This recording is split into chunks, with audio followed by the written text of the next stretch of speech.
Fala pessoal, o vídeo de hoje vai ser um novo Serrato Responde. Então, basicamente, a ideia é ir respondendo as diversas perguntas, dúvidas, né, que os inscritos no canal vão mandando, né, nos diversos vídeos que eu vou postando toda semana. Então, sem enrolação, vamos às perguntas. Bom, a primeira pergunta que temos aqui é de Pessista. Olá, Serrato, uma pergunta bem rápida. Guardo minhas moedas todas em um pote de vidro com tampa, umas em bom estado de conservação e umas bem antigas, não tão bem conservadas. Eu deveria guardar cada uma em um local diferente ou não tem problema? Já agradeço. Bom, guardar todas essas moedas juntas realmente não é uma boa ideia. Primeiro, a questão de todas as moedas juntas batendo uma nas outras, né, elas vão riscar, então as que estão em bom estado talvez comecem cada vez mais a apresentar riscos. Peças em mau estado, com pontos de oxidação, também podem trazer essa oxidação para as moedas que estão em bom estado. Então você está aí colocando em risco essas pecinhas em melhor condição de conservação que você tem. Outro ponto relevante, né, nessa guarda aí é que moedas de metais diferentes em contato trazem grande chance e grande risco de trazer oxidação, né, e você acabar perdendo as moedas. Então, o ideal aí seria, nesse caso, você separar as em melhor estado, separar por metal e, né, pôr então que seja, se você não vai pôr numa pasta elas individualmente, pôr em pacotinhos separados, assim, para que elas não tenham contato uma com as outras e acabe um ponto de oxidação de uma pecinha passar para todo o resto e você acaba perdendo uma coleção. Bom, a próxima pergunta que temos aqui é de Márcio Roberto Souza Coelho. Na verdade, ele traz uma série de perguntas e questionamentos, então vamos tentar aí dar conta da maioria deles.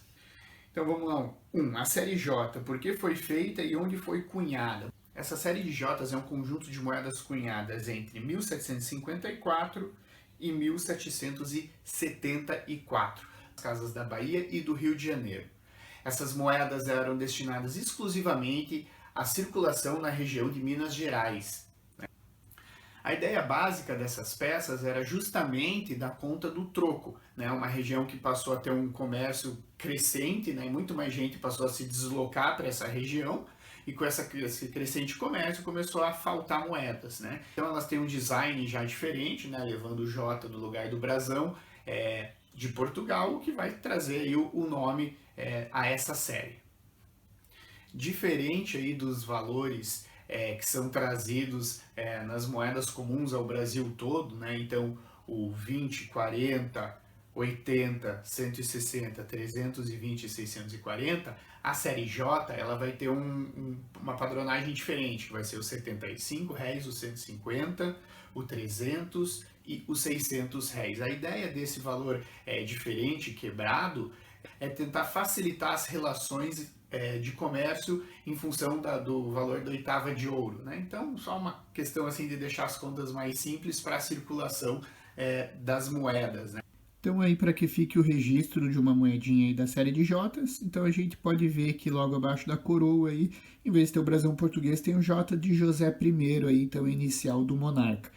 Também perde a legenda e o formato da data, do valor aí muda, então a gente tem além aí do J centralizado e outras características aí que as diferem das moedas aí de circulação nacional.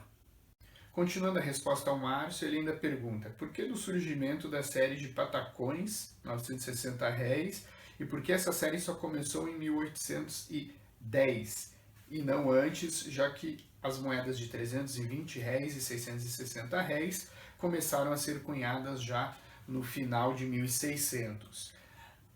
Bom, é de 1809 a lei aí que vai estabelecer então aí a recunhagem, né, desses R$ 8 que circulavam no Brasil em 960 réis, né, trazendo esse novo valor aí à série.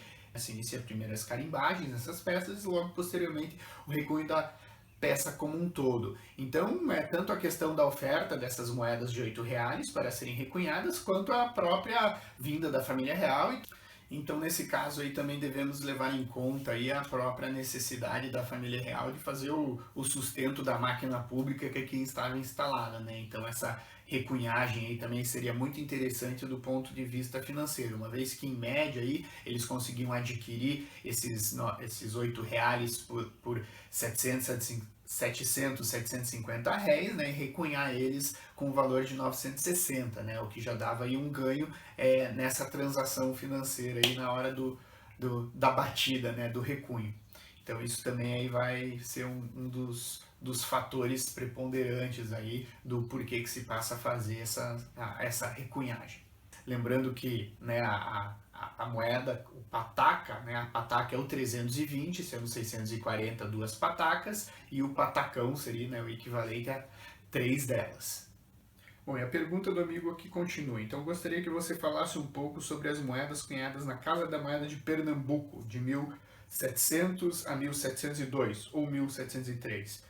Bom, o que eu tenho de referência aqui é de 1700 a 1702, que foram cunhadas essas peças em Pernambuco. Bom, basicamente a história é o seguinte, a Casa da Moeda oficial que veio ao Brasil foi aí encomendada todo o maquinário inteiro da Inglaterra, foi enviado ao Brasil, né, e ela foi uma casa itinerária, então ela chegou aqui no Brasil, passou por algumas cidades cunhando moeda, onde provavelmente havia maior necessidade de numerário, né, de moedas circulantes, fez algumas peças em diversas cidades e depois se estabeleceu em definitivo no Rio de Janeiro. Bom, de maneira rápida aqui a gente tem então a data da fundação da Casa da Bahia em 1694. Ela vai funcionar então de 1695 até 98, depois ela vai ao Rio de Janeiro entre 1698 e 1700 e depois de 1700 a 1702 em Pernambuco, para depois voltar para o Rio de Janeiro e ficar em definitivo no Rio de Janeiro. Temos aqui mais uma pergunta, Tornearia Santos. Olá, Edgar, faz um vídeo falando sobre o manuseio das moedas raras. Eu utilizo luvas de farmácia, o que acha? Bom, é sempre importante fazer um manuseio adequado da coleção, sendo ou não peças raras, né? Existem luvas de tecido específicas para o manuseio de moedas, certo? Mas que nem no caso usar luvas de borracha, não vejo problema nenhum, também impede que a sua mão, a gordura da sua mão, a umidade da sua mão entre em contato com a moeda. Então você, sendo aí também a borracha um material assim, estéril, que não vai também prejudicar a sua moeda. Então acho válido. Como vocês veem nos vídeos, eu normalmente não uso luvas, mas sempre que eu vou mexer nas moedas, eu lavo super bem a mão com sabão, seco ela bem, tentar deixar sempre a mão bem seca para daí fazer essa manipulação. E isso realmente é muito importante. Sobretudo, para dar um exemplo para vocês, se a gente vai pensar nas moedas do real, atualmente circulantes, moedas flor de cunho. Né? Não raro, quando a gente pega uma moeda bonitinha, a gente vai ver, daí tem uma baita de uma impressão digital. Né? O que acontece? Alguém com a mão gordurosa pegou nessa moeda, encostou nela e passou para frente. Só essa gordura do dedo que encosta já começa a fazer oxidação e dá para ver nitidamente a impressão digital, certo? Então é sempre importante estar com a mão bem limpa na manipulação, né, ou com uma luva, enfim, para fazer, para poder brincar com a sua coleção, né, fazer essa manipulação. Então não vacilem, sempre tenham atenção com o manuseio, porque ele realmente é importante para manter uma boa conservação das suas peças. Por fim, a última pergunta que temos aqui é do Magno Cavalcante. Fala a média de preço. Bom, esse é um comentário que ele fez num dos vídeos que eu tenho sobre os erros mais comuns do real. Então, pedindo para falar a cotação de preço. Bom, como vocês podem reparar, o intuito do canal de forma alguma é ficar fazendo tabela de preço ou falando sobre quanto vale, quanto custa determinada moeda. A aposta aqui é no conteúdo cultural mesmo, uma vez que canais aí destinados a quanto custa, quanto vale, tem aos montes aqui no YouTube. Então a ideia é justamente trazer um perfil diferente de abordagem do tema, uma vez que, se você quiser saber quanto custa, a gente tem uma enormidade de bons catálogos no mercado, que são as referências que devem ser buscadas, a comparação entre eles, o estudo desses catálogos. Também aquela coisa de estudar o mercado, acompanhar um leilão, os grupos de venda de moedas, isso também vai te dar um panorama legal para você tentar precificar isso. Então, enquanto puder aqui no canal, vou tentar não entrar nesse assunto de valores, né, salvo se isso for importante e interessante para se ter uma explicação sobre algum tema específico ou sobre algo em especial, certo? Então é isso, pessoal. Esse foi o vídeo de hoje. Espero ter ajudado a todos que mandaram as suas dúvidas. Continuem mandando. No próximo Serrato Responde, a gente vai dando continuidade.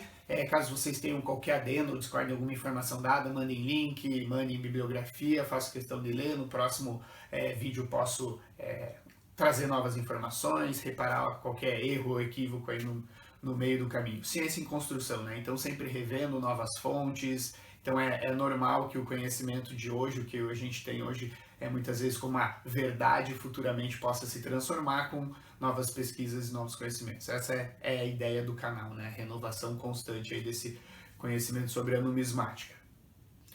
Então é isso, pessoal. Peço para dar o joinha no vídeo, se inscrevam no canal. Do lado ali do iconezinho de se inscrever no canal também tem um sininho. Cliquem naquele sininho que vocês sempre vão receber a notificação por e-mail de quando sai vídeo novo. Mas também toda certeza absoluta que todo domingo pode vir aqui que vai ter um vídeo novo relacionado à numismática. Certo? Então até domingo que vem.